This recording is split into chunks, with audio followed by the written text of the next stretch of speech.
अब चौथा प्रश्न किया शौनकादिक ऋषियों ने कि धर्म की गति क्या है। उत्तर मिला मोक्षुम इक्षुहु मोक्षा। जो धर्म को जीवन में धारण करता है उसकी इच्छाएं समाप्त होती हैं और वो मोक्ष का अधिकारी बन जाता है। पांचवा प्रश्न किया धर्म का फल क्या है। उत्तर मिला यतो धर्मा ततो जया। जहां धर्म होता है वहां विजय होती है और जहां अधर्म होता है वहां पराजय होती है। राम जी के पास धर्म था, विजय हुई। रावण के पास अधर्म था, पराजय मिली।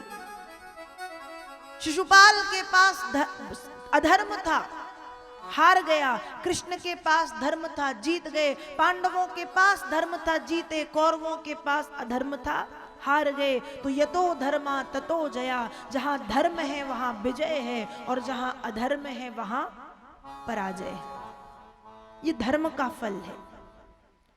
अब छठवां प्रश्न किया कि भगवान क्या करते हैं। आप सभी को पता है भगवान क्या करते हैं? पता है? हाँ या ना? नहीं मालूम? सबको मालूम है। अच्छा, जब आप लोग स्कूल में थे तब आपने एक कविता पढ़ी होगी हिंदी में। आपको अभी याद नहीं आएगी, लेकिन जब मैं बताऊंगी तो आप कह दोगे हाँ सबने पढ़ी है। भगवान क्या करते हैं? जिसने सूरज चांद बनाया, पढ़ी है? सभी ने पढ़ी है।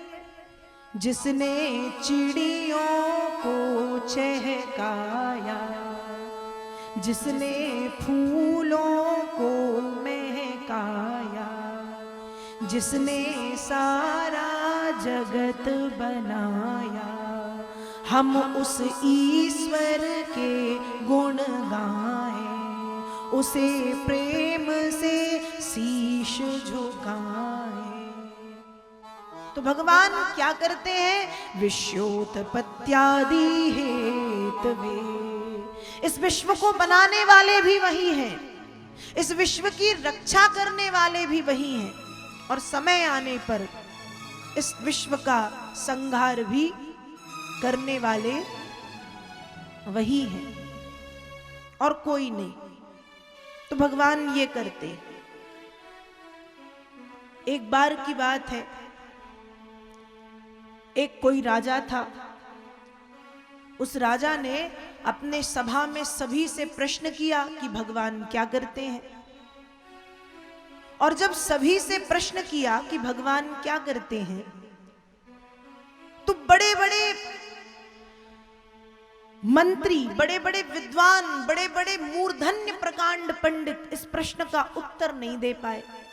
क्योंकि वे उत्तर तो देते हैं पर राजा को कोई उत्तर अच्छा नहीं लग रहा। उस समय गांव में एक फकीर आया था, कुछ नया सा।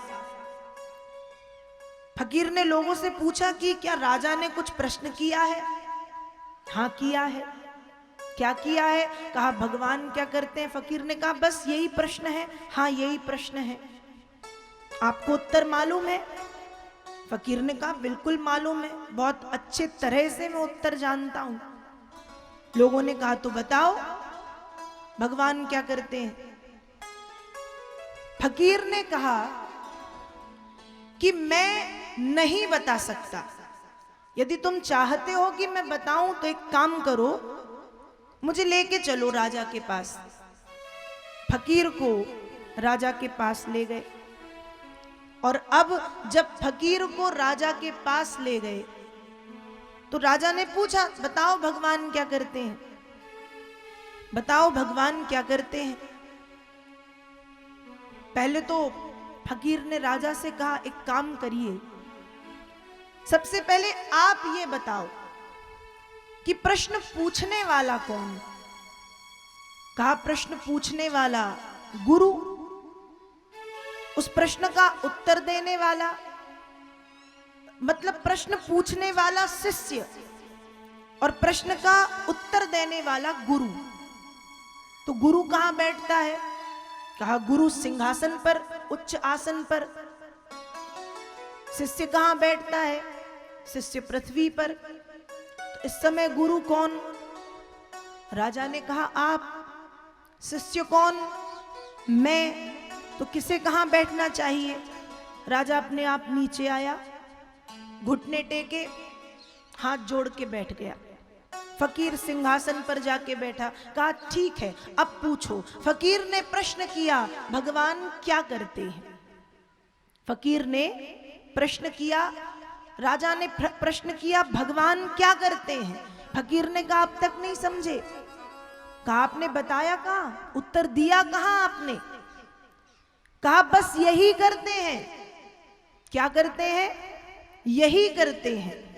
कहा अरे बताओ तो सही क्या करते हैं? कहा यही करते हैं कि बड़े बड़े राजा महाराजाओं को पृथ्वी पर घुटने टेक करा देते हैं और छोटे छोटे से फकीरों को सिंहासन दिला देते हैं। भगवान यही करते हैं। तो विश्वोत्पत्त्यादि हेतवे, भगवान क्या करते हैं?